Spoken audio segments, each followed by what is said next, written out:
Hello, and welcome to Cox Local Edition on Headline News. My name is Jessica Carver, and I'm with Cox Communications.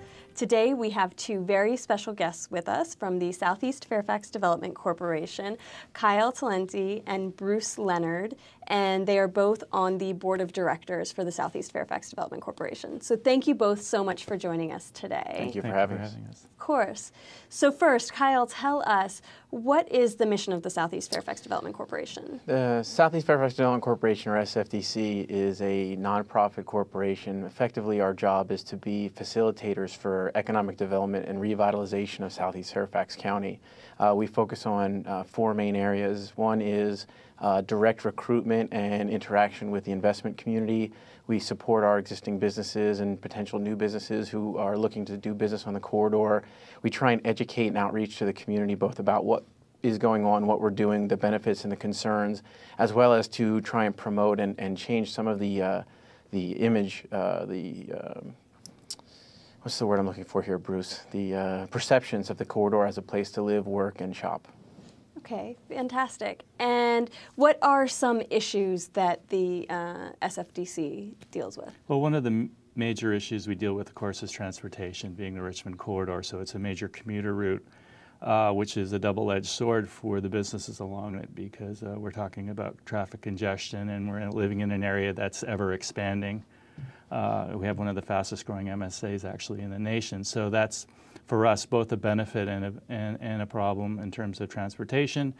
Some of the other issues are obviously economic development along the corridor. Fortunately for us, it's been a very positive, even through the subprime and the recession, the businesses have maintained a pretty solid and steady income. So they've been actually very successful. So we see a bright future for the corridor, and we see the next wave mainly being residential development and infill of kind of more of a mixture of uses. Okay. And one thing that's affecting this area is the Fort Belvoir realignment.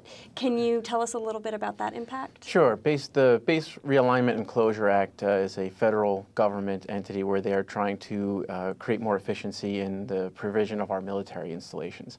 And through that, they sometimes close some bases, sometimes expand others. We've been fortunate enough at Fort Belvoir that they're going through a major expansion right now. We're currently at about 29,000 personnel on post, and they're adding approximately another 19,000 or so jobs, existing jobs being relocated from other locations, including the expansion of Walter Reed Medical Center on post. Mm-hmm. So the opportunities there are we're getting a lot more jobs and a lot more people to come down to the corridor. In terms of what we see that as an opportunity is from kind of threefold is you have companies that have to serve this population coming down. So there's opportunities to fill office space in the area or to create office space in the market that isn't really well served. The second is these people have to, when they come down and work down here, they're going to have to shop and buy things, eat lunch, and so there's an opportunity to try and capture that market into our retailers, our existing retailers, and potential new retailers. And finally, a lot of these people are coming from around the DC region, but they're also coming from outside the region, so they're going to need a place to live. So the opportunities abound to see how we can expand and capture them into our residential community and just strengthen the entire area of Southeast Fairfax County.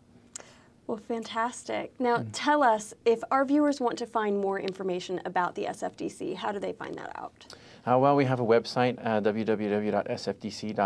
They can also call us. You can check out the website. It has a phone number, there's email address, and I believe we're also on Facebook now, too. We are, and you know, the office is manned during weekdays through business hours, so we're very approachable and very reachable. Excellent. Well, thank you both so much for joining us today. And thank you for joining us on Cox Local Edition on Headline News. Remember to follow us on Facebook and Twitter. Have a great day.